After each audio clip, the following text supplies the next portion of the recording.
Programme हालात Hazra Frankfurt Germany से अली के साथ। इंसानी हकूक का आलमी दिन और इम्तनाए कादियानियत ऑर्डिनेंस फ्रैंकफर्ट।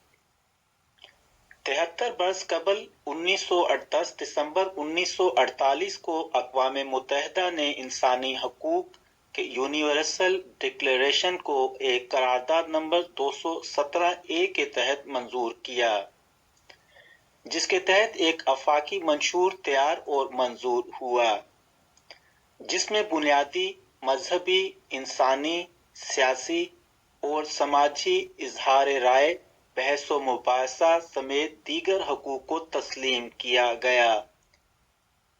इसीलिए अब हर साल 10 दिसंबर को इंसानी हकूक का आलमी दिन मनाया जाता है और दुनिया भर में होने वाली इंसानी हकूक की पामालियों की भरपूर मजम्मत की जाती है और इंसानी हकूक के तहफ़्फ़ुज़ और इसकी अहमियत पर सेमिनार मुनक्किद किए जाते हैं। ये डिक्लेरेशन 30 आर्टिकल्स पर मुश्तमिल है। ये इस वक्त दुनिया की सबसे गैर मामूली और अहम तरीन दस्तावेज़ात हैं। इंसानी हकूक के आलमी मंशूर का 508 ज़ुबानों में तर्जमा हो चुका है। अक़वाम मुत्तहिदा के हर रुकन मुल्क की ये जिम्मेदारी है कि वो इस आलमी मंशूर का एहतराम करे और इसकी रोशनी में अपने मुल्क के शहरियों को हकूक की फराहमी को यकीनी बनाए। इन हकूक में जीने का हक, इम्तियाज से पाक, मसावात और बराबरी का हक, इज़हार राय की आज़ादी, मुआशी, समाजी और सकाफती हकूक शामिल हैं। इसको मानना, इस पर अमल करना हर इस मुल्क के लिए लाजमी है जो अक़वाम मुत्तहिदा का मेंबर बन चुका हो। पाकिस्तान भी ऐसी आलमी दस्तावेज़ात पर दस्तखत कर चुका है। सियासी, मजहबी, समाजी तमाम आज़ादियों की ज़मानत और उनकी पासदारी की बात इसमें की गई है, लेकिन तमाम ममालिक इस कानून की पासदारी नहीं कर रहे। जनूबी एशिया में भारत समेत कश्मीर में इंसानी हकूक की पामालियों का सिलसिला दहाइयों से जारी है। पाकिस्तान के अंदर इंसानी हकूक के आलमी कवानीन पर सबसे बड़ा खुदकुश हमला ज़ियाउल हक दौर में किया गया और इसकी बुनियाद जुल्फ़िकार अली भुट्टो के दौर में रखी गई, जब पाकिस्तान की कौमी असेंबली ने 7 सितंबर 1974 को स्याह फैसला किया। ज़ियाउल हक ने 26 अप्रैल 1984 को सदारती ऑर्डिनेंस के जरिए जो स्याह कानून नाफिज किया वो इम्तनाए कादियानियत ऑर्डिनेंस 20/1984 कहलाता है।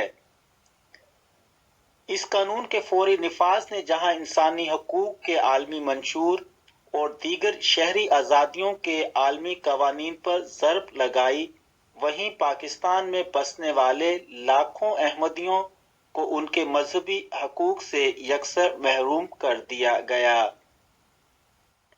और उनके अकायद की अदायगी एक जुर्म करार दे दी गई और अहमदियों की तमाम मजहबी आज़ादियाँ सल्ब कर ली गईं। ये स्याह ऑर्डिनेंस अहमदियों के मुखालिफिन को जमात अहमदिया को हर सतह पर नुकसान पहुंचाने की गर्ज से मनमानी करने के लिए दिया गया। चूंकि किसी भी कानून का निफाज इनफरादी तौर पर होता है, लिहाजा इस स्याह कानून के निफाज के साथ ही हर एक अहमदी, खवा वो पाकिस्तान के किसी भी सूबा के शहर, मोहल्ला, गली में रहता हो, वो इसकी जद में आ गया। इंसानी हकूक के आलमी कानून की तमाम शिकों को इस ज़ियाई कानून ने पारा पारा कर दिया। ये कानून क्या है और इसने अहमदियों के हकूक पर क्या कदगन लगाई, इस बारे में हर पुरअमन शहरी का जानना जरूरी है। इस नए कानून के तहत मजमूए ताज़ीरात पाकिस्तान एक्ट 45 के बाब नंबर 10 में तरमीम करके ए 298 के बाद 298 बी और 298 सी का इजाफा कर दिया गया, जिसका खुलासा कुछ यूं है। कादियानियत की तबलीग व तशहीर जुर्म करार दे दी गई। अहमदियों का खुद को मुसलमान की तरह जाहिर करना भी जुर्म और ममनू करार दिया गया। इस्लामी शायर का इस्तेमाल भी जुर्म और ममनू करार दिया गया। इस कानून की रूह से पाकिस्तान भर में कहीं भी रहने वाला अहमदी, खवा वो मर्द, औरत, बच्चा, बूढ़ा, जवान हो, कलमा तैयबा नहीं पढ़ सकेगा, अपनी मस्जिद को मस्जिद नहीं कह सकेगा, मसाजिद में अजान नहीं दे सकता और खुद को किसी भी पहलू से मुसलमान जाहिर नहीं कर सकेगा और दीगर इस्लामी शआयर का इस्तेमाल नहीं करेगा। खिलाफ वर्जी पर 3 साल कैद और जुर्माना की सजा दी जाएगी। इस कानून के निफाज से हर अहमदी के सर पर एक ऐसी नंगी तलवार लटक गई जो किसी भी वक्त कहीं भी किसी अहमदी का सर कलम कर सकती थी और गुज़श्ता 3 दहाइयों से जायद अरसा के हालात व वाक़यात ने इसको सच भी साबित कर दिखाया। और आज पाकिस्तानी अहमदी के पास ना मजहबी हकूक हैं, ना सियासी हकूक और ना ही शहरी हकूक हैं, बल्कि इनकी अहमदी शनाख्त ही इनकी जान के लिए सबसे बड़ा खतरा बन चुकी है। एक अहमदी फैमिली का हर फर्द इस कानून की जद में आकर इंसानी हकूक की पामाली का शिकार है, खवा वो एक औरत हो, मर्द, तालिब इल्म, कारोबारी फर्द या मुलाजिम हो। हर एक इसी कानून के बायस तहस्सुब, नफरत और अदम तहफ़्फ़ुज़ का शिकार है।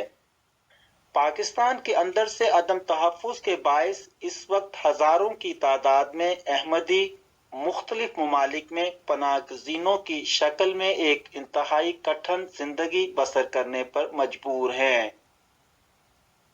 इन ममालिक में मलेशिया, श्रीलंका और थाईलैंड काबिल जिक्र हैं। इसी तरह यूरोपियन ममालिक में भी हजारों अहमदी असाइलम सीकर्स की हैसियत से मुश्किल जिंदगी बसर कर रहे हैं।